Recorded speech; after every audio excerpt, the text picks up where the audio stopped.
Hello newbies, this is Suspect Amy, and I'm here to do a quick video with my positive review of War of the Visions in 2024. As a contrast to my usual videos where I nitpick little things I don't like about War of the Visions, and trust me, I have a few more videos in the works about those, I wanted to take a moment to appreciate parts of the game that I really enjoy. Let's start with the gameplay. I've played quite a few gacha games over the years, and I keep coming back to War of the Visions, because the mechanics surrounding its gameplay are just fun.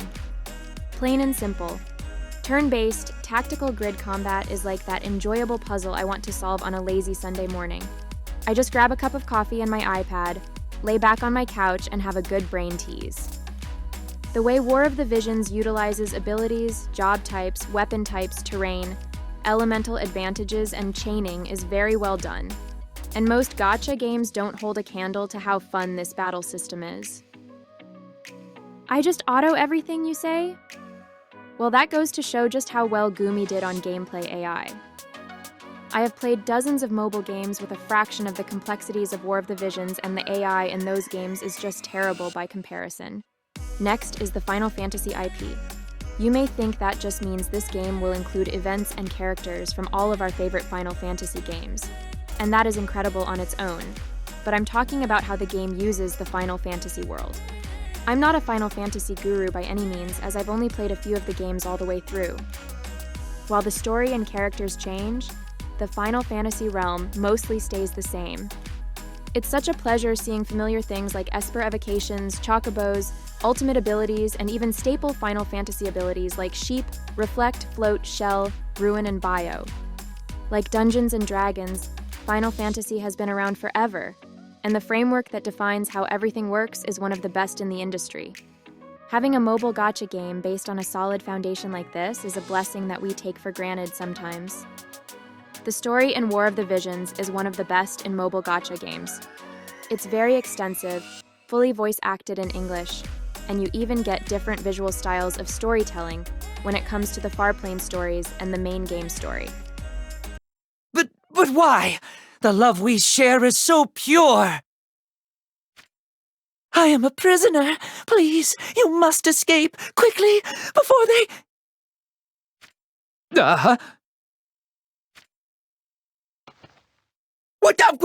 What's your problem? How long have you been standing there? What's the matter? Is your little play acting over already? Open your eyes! That's an order! Do you hear me?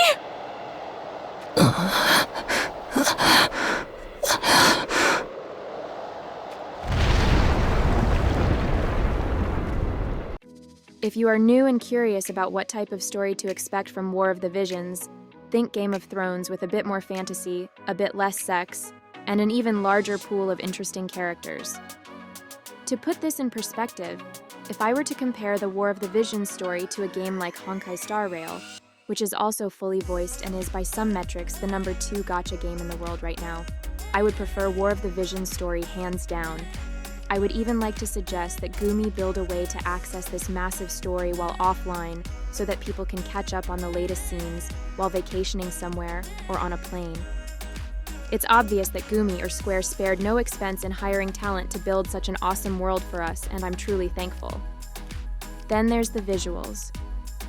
War of the Visions still looks very good for a mobile game, even by today's standards. It's not just the maps and terrain that look good.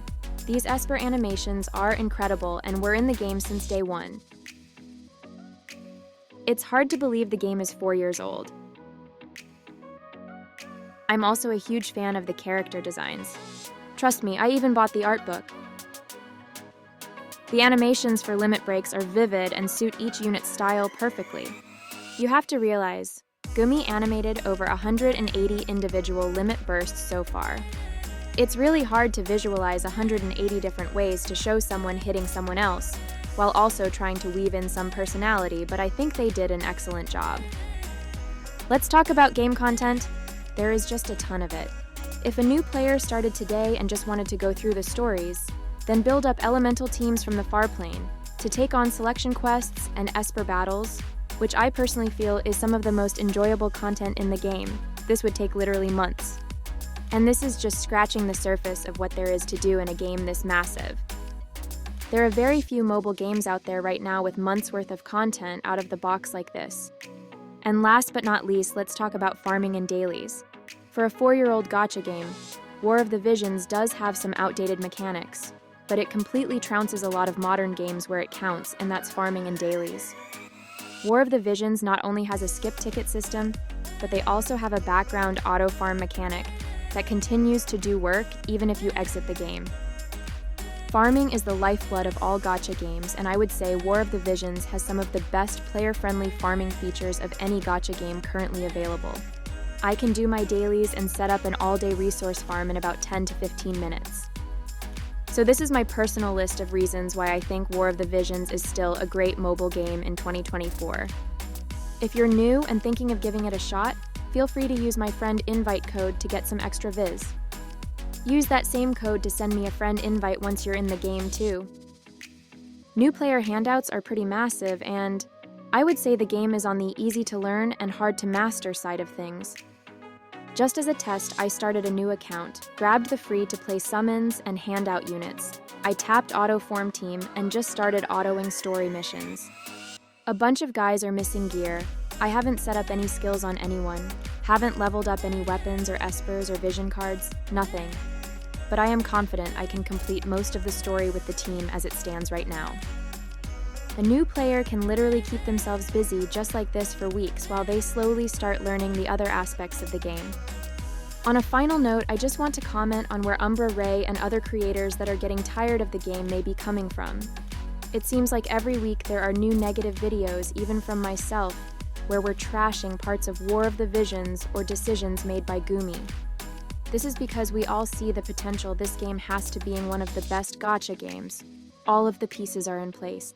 The gameplay, the IP, the story, the graphics, the daily mechanics, and it feels like that potential is just being wasted. I personally think that Gumi and Square should do the opposite of sunsetting this game and actually double down. A sort of soft relaunch, add more funding and devs, introduce some massive quality of life updates, and overhaul a few areas, then reboot this game with a more modern, player-friendly frame of mind. That's the dream, right? That's all I have today. Thanks for watching my video. Bye, everyone.